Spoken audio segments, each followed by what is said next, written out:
All right. Ready? I was guided to do this series on greatness. It was supposed to be fun, and we were supposed to laugh a lot, and it's not turning out that way. And I don't know that today will be any different. But what we're doing is we're looking at some of the Old Testament stories, trying to understand greatness. You know, I think that some of the stories that were kept in the OT were just simply about and because they were examples of someone rising above their natural state of consciousness. When you think about how many years and how many stories and how many things could have been recorded there, and in retrospect they grabbed some of the good stories and wrote them down. And as I shared with you in the very beginning, these are the stories we inherited. It's what we have. Are they accurate? Who knows? Are they timely? Who knows? But they give us good instructional information. So we're going to use them to talk about other people, not ourselves. Okay, I'm lying. All right. In the very first week, we talked about how ego rises when we get the idea from God to be great. How our ego rises and goes, I can do that, God. Just take a step on back. I got it from here. Remember, we talked about the story of Saul, the Old Testament king? Then last week, Patrick talked about how when God guides you to your greatness, there is a moment when you really have to move into trust, because when God speaks to the heart, oftentimes the next step is let go of everything you know and trust what I'm giving you. So the greatness went into understanding that we need to stop the fear of the ego, because our story was of Gideon and how he got guided to do something and went into fear and started testing God, and God kept making him get smaller and smaller so he could actually do what he was being asked to do in a different way.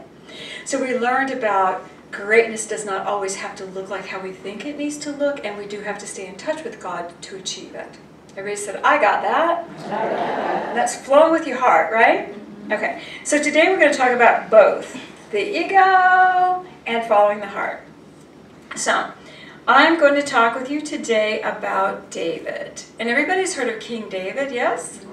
Who hasn't? I mean, we're on the planet. So, what happened was this. I'm going to take you back to the very first Sunday when we talked about Saul. Children of Israel wanted a king. Saul got anointed king. Saul messed up. Samuel, the prophet, the one who talked to God, got upset. God said, stop crying, go anoint somebody else, and I'll tell you who to anoint. And so Saul's still being king during all this, but Sam goes and he says, then God says, go to the son of Jesse, go to Jesse, we're going to anoint the son of Jesse.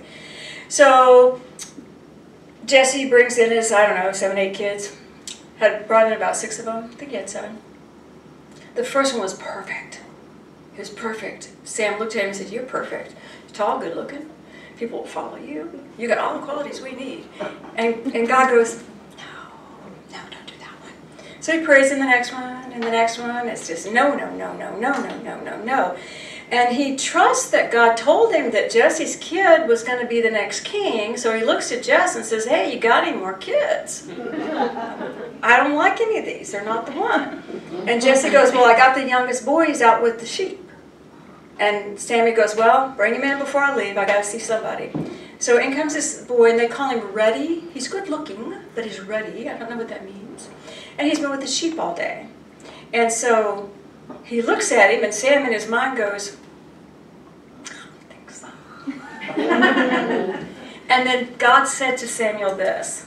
God said, I don't look at what men look at. I look at the heart. And he's the one. And Samuel said, great. And he anointed him king, and he said to this young man, you're going to be the king of Israel. So you just hang tight. You're going to be the king. Saul's got to go. But that's all he left him with, and he left. So now this kid that's been dealing with the sheep, what's he going to do? Goes back to the sheep. What are you going to do? He's been anointed king, and he felt the anointing of God, and he had a good heart, and he loved God. And he felt it, but he also knew that Saul had been anointed, and Saul was out there doing business. Okay, so in the story, as it unfolds, this young man, David, finds his way into Saul's court. And there are two little stories, but the one that keeps him in Saul's court is the story that you're taught when you're in this school, Sunday school this big. David and Goliath. David and Goliath. So David is rushing to his elder brothers, who are very adept at everything. They are having a war against the Philistines, and David goes to bring them some food from his father and to find out how they're doing. Actually, he's doing a little spy thing. And so he goes to the camp, and he's still a young man. But he's not that young. But he's a young man. He goes to the camp, and this big Philistine Goliath comes forward and says, give me one person, and we'll just do a winner takes all. And of course, his man's huge. And now the Israelites want to fight him, and so David has a mouth, and he starts talking, and everybody hears him. He goes, well, God's with us. Why don't we just go do that? And so, you know the story. He takes his little slingshot, and he takes his little rocks. He walks up there, and he knows this is the only way he can do it, because it's the only way he knows how to do it. He doesn't know how to do it any other way. So he takes his little rock, pops it into Goliath's brow, and kills him. Well, it knocks him out. He knocks him out, he lays on the ground, he has no sword, so David takes Goliath's sword, cuts his head off. So there we have this young man triumphing, yay, now the Philistines are honor-bound to serve the Israelites. War is over. Isn't that pretty cool? Young man doing this. And all the time, he's already been anointed king, but he's not doing anything about it. So Saul says, who's that kid? I want him in my house. So Saul brings David into the household, and David is ecstatic to be in the household. He's ecstatic to get to know Jonathan, Saul's son. He's part of the family. And Saul starts catching on that this is the kid that Samuel ordained to be king. And Saul starts saying, I don't think I like this situation. And Saul starts sending him out to fight wars. So he'll get crossed over. Not my fault. So he puts him in harm's way, and harm's way, and harm's way, and harm's way. And David keeps thriving and thriving and thriving. And the people love David, and they sing his praises, and it's magnificent, except it's not good for Saul. Remember, Saul represents ego. So the ego begins to rally, and the ego says, oh, this is not good. And not only did that happen, but Jonathan, his son, said to David, when Dad's gone, I'm going to serve you. I don't want to be king. I'm a warrior. I'm going to serve you. You're anointed by God already. You got my pledge right now. Well, that ticked Saul off all more. So now we have this real thing going on. So David, beautiful David, sweet David, loves God, loves God, is doing everything Saul tells him to. Marries his daughter, doing everything Saul tells him to. Saul's getting angrier and angrier, and Saul is trying to get him killed and trying to get him killed. And David's like, oh, I don't see that. Saul takes a javelin and shoots it at David twice. And David goes, well, he didn't mean it. Do you guys hear me? Yeah. The universe is telling David, get the heck out if you want to live. Saul is trying to kill you, and David cannot see it. David's following his heart, and he's serving the ego outside of himself. Now, how often have you stayed with someone throwing javelins at you? This is my story. And Patrick will say, that was almost a hit, son. They almost got you with that one. And I go, oh, no, they didn't mean it. They love me. They absolutely love me. Now, if you're a young puppy and you're doing everything that's being asked of you, and you are ordained to be king, and you're like, trying to learn, I'm just trying to learn here, and the universe is saying, get out, how does that make you feel? Like maybe you failed? Well, but I got to be king someday. Do I have to learn this stuff? The universe is saying, get out. What he must have felt like when he finally realized he was going to die. And it took Jonathan telling him, dude, Dad's going to kill you. Seriously. I got it from the horse's mouth. You need to go, and you need to go now, and you need to take nothing with you. He actually hid. You all know the story. He hid, and they shot the arrows, and I won't go to the details, but Jonathan says, man, sorry, dude, he's going to kill you. David takes off with nothing. Now think about how how you would feel if you had been given this beautiful directive from God. This is what you're going to do in the future. And then the opportunity to learn your craft is there. And all of a sudden, you're getting the boot. How do you feel? That's when our hearts have to kick in. Yeah, you're hurt, you're devastated. Your heart kicks in, and what does David do? David's got nothing. He goes to a priest where Goliath's sword is. And he goes to the priest and said, Saul sent me here to get Goliath's sword. And he took with him also a epaph. I don't know if I'm pronouncing it correctly. It's something that was used to talk to God. So he took Goliath's sword and this thing that was in their faith, something that allowed them to talk to God. And he took that with him, and he started his journey. He had to actually go back to the circumstance that took him into the court in the first place and regain the power that he knew he had. The ability to talk to God and the power to wield the sword that he had conquered with. And then he began his journey. Do y'all hear what I'm saying? He went in as a puppy under the guidance and tutelage of the ego worldly appearances. But in order to become the king God saw for him, he had to come back to the basics. You've got enough training. We need to get you back to what's true for you. You talk to God, and that's your sword by divine right. You took it off that man. Do you hear what I'm saying? So when we face those situations, what do we have to do but go back to our own baseline? What is true for me? Do you ever feel that when someone's kind of cutting you down a little bit and you feel like you're in the wrong place at the wrong time, and how did I get here, and I thought I was doing good, and you have to bottom line it. You have to come back to stand in your own truth. What is true for me is this. This is who I am. This is what I do. This is my heart. And we stand in that. And fortunately for David, he talked to God. This is beautiful. His heart heard, and his heart now began to talk. So I'll finish the story. As he reclaimed himself, Spirit guided him for I do not know how many years. The battles were on. Saul sought to kill David continually, sent his armies out to kill David continually, and God told David continually, you need to go here, you need to go there, oh, saddle up, time to go here, go there, go here, go. Kept him one step ahead of Saul the entire time. One step ahead the entire time. Now, if you're told you're going to be king, and the king's trying to kill you like that, but God's protecting you, you still don't feel like a king, do you? And he has an army, he has 400 people or so with him, so he's running around, he's mercenarying out to make money and doing what he can. But you don't feel like a king, do you? You feel like you're off your purpose. You're like a ragamuffin now, being chased. And then the time came where Saul made a mistake. Saul took a little wee nap in a cave where David happened to be, right there. And there's two versions of this story biblically. One is that David went in and cut his skirt, took a piece of fabric. The other story is that David went in and took his spear and his water. Either story doesn't matter, same ending.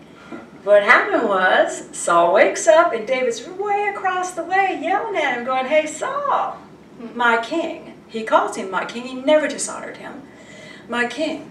And Saul goes, is that you, my son? And David holds up whatever it was in the story, either the garment or the spear. And he says, I took these from you. While you slept, I was close enough to kill you. And I didn't. In that moment, the heart trusted the message from God so clearly that it didn't matter if it happened or not. It mattered that God was there. He was not going to take the kingship by way of force, by the ego's way, by Saul's way. Saul would have killed him, right? He wasn't going to take the kingship the way Saul was. He had to stand in the energy of God love. Am I saying that clearly enough? Okay. So he stood with his heart open, and he stood in God love, and he said, look, I still honor you as king. I've never tried to overthrow you. And Saul said, "My son, peace be with us." Boom. Then Saul, of course, went and got killed, as we talked about a couple of weeks ago. The moral of the story. Well, the ending of the story. As soon as Saul was killed, what happened to David? Everybody loves David. They rallied around and they acted like they picked him themselves. David, we're picking you. You're going to be our king. And everybody rallied around David and said, yes, you shall be our king. So it happened, but not in the way the ego mind would have created it. It happened not in the way that the world would have created it. And it happened with the world pushing against this man who was trying to follow his heart. And look what had to happen to him as a being. He had to stop being a puppy. He had to stop saying to the world, show me what I need to do to be a king. And he had to say, God, it was your idea in the first place. I'm coming back to who I am with you, and you show me how to be a king. Do you hear me? Okay. Now, it's not always a happy ending in these stories. And David did really, really good until he got to be a really wealthy king. And then the priesthood said, well, now you need to honor me.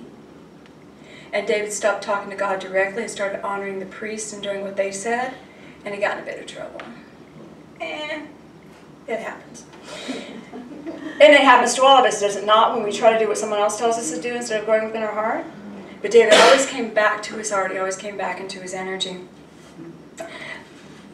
What we do know about the story we're given is that the energy of love that he shared when he became king filtered through the entire religion. God became a God of love and forgiveness and mercy instead of the God of vengeance, obedience, and punishment. Music was integrated into the system of their church worship, which had not existed before. You can read in the text if you want. There are new jobs that are created for cantors and for singing, and also it didn't exist before. So his energy of love and his idea of relationship with God changed that faith. He now believed in an eternity after birth, after death. That was his heritage, whereas Abraham's thought was the offspring or the heritage. Different vantage point. Everything shifted and evolved because the one soul saw a vision of greatness, tried to make it happen in the outer world, but in the end had to come back to self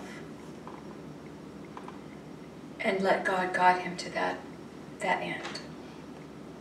Are y'all here? Okay, good story? All right. When we all have that new vision of self, and we all get that vision of self, don't we? And what's the first thing we do? We want tutelage. We want to get mentored somehow. Tuck up under someone's wing and tell me how to do this. Show me how to get this done. And they can only teach us for how long? They can only teach us to what they know. They can't teach us beyond that. And when they teach us what we know, what should we say? Thank you. I'm leaving now. I have to go on with my journey. But how often do we stay saying, no, teach me more, teach me more, teach me more? Well past our day to go. Then you guys know that. We do it in marriages a lot. Teach me about love. Teach me about love. Teach me. That's all you got to teach? There you go. Rather than stand in front of you and demand that you become something I need. You know? Maybe I should. That was too personal, I'm sorry. When we follow that beautiful light and we listen and talk to God, only then can we begin to embrace and become the vision of greatness that we have been given of ourselves. And your vision of greatness that you will create in your own mind is duplicating something you've seen in the outer. Do I need to say that again? Your vision of greatness, when you visualize in your brain what is great for you, you are simply duplicating what you've seen somebody else do. I want to be great like that. I want to be great like that. I want to be great like that. And those may be wonderful ideas of greatness. Fabulous. But are they yours? In your heart? Does your heart want that? And when you take that moment and you go within and you visualize, or you ask, or you're open to, God, what is my greatness? And you can feel or see something greater, expanded, more fabulous.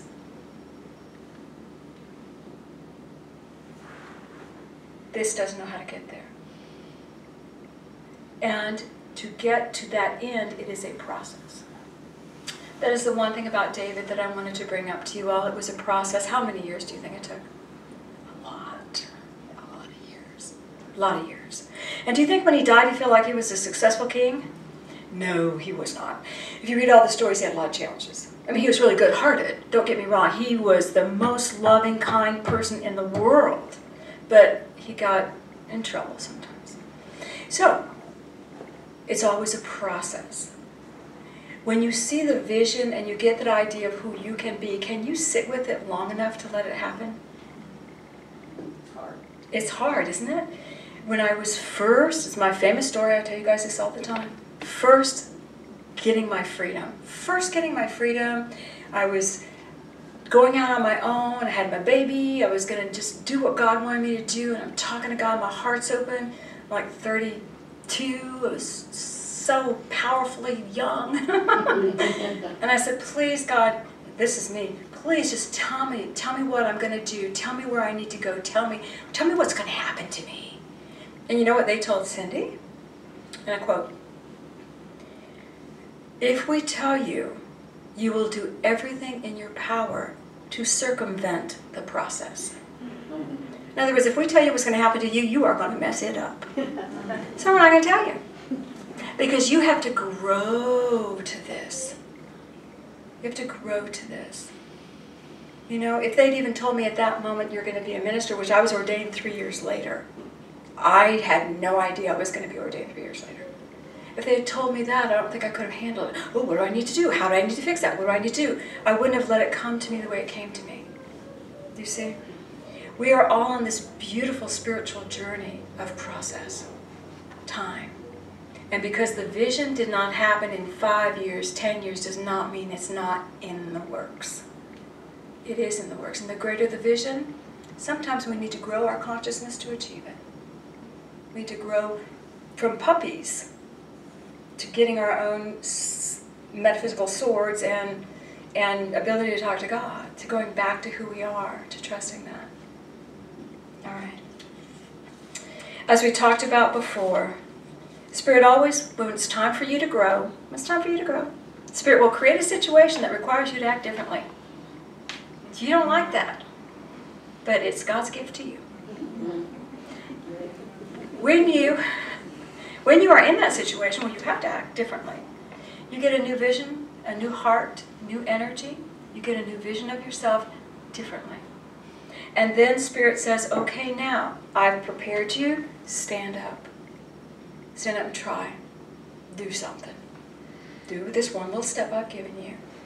And then it becomes a process of walking, trusting, and like David and Cindy, you'll make a lot of mistakes. Why do you make mistakes? Grow. You have to grow. You don't know. You've never done this before. Of course you're going to make mistakes. You make mistakes. But each mistake is going to take you higher and higher and higher. It doesn't take you back. And eventually that beautiful vision that you had in your heart, you can see it. You can go, yeah, that's cool. Thank you, God. All right, you guys getting it? All right, you ready to go within? Okay, let's put our feet on the floor. Before we start, just say thank you, David. Thank you, David. We appreciate your story, and Saul, and all those involved. God, we love you with such an open heart.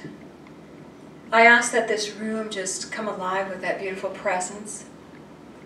And I ask that you touch and feed and inspire each soul here and everyone who hears these words. So I would invite you all to take a deep breath and begin to just see a beautiful column of light coming over you. And this light just separates you from everyone around you. You don't have to worry about anybody. And I want you to feel the calmness. I am calm in the heart of God. I'm calm.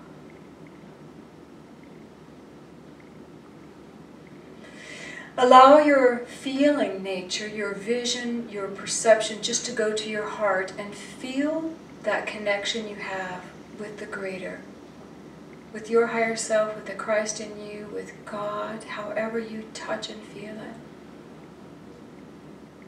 And in your heart, just say, I am. I am.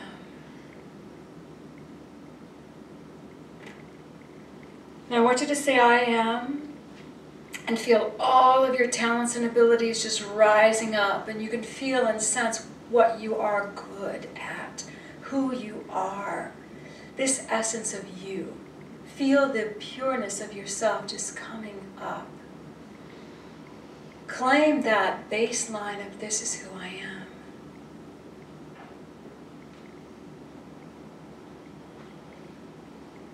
And now, Father, Mother God, I ask that you bless each with a feeling or a vision of their greatness. And you may feel just an energy moving. You may see an energy opening above you. You may hear a word. God, I am ready to see, feel my greatness.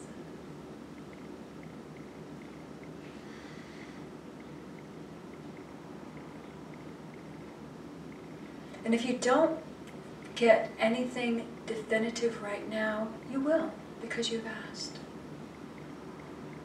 But I want you to just breathe in the possibility that my spirit, my soul, my light seeks to be greater love on the planet, greater creativity on the planet, greater light.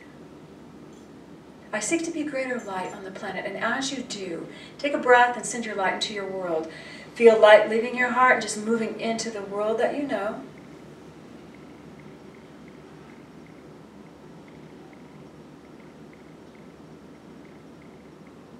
And focus back to the baseline of who you are. And just ask that God guide you now. God, we are open and wanting to hear your truth. Guidance step by step.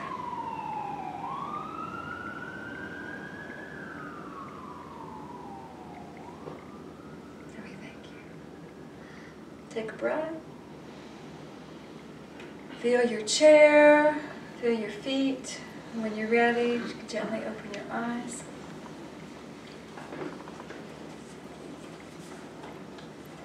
So,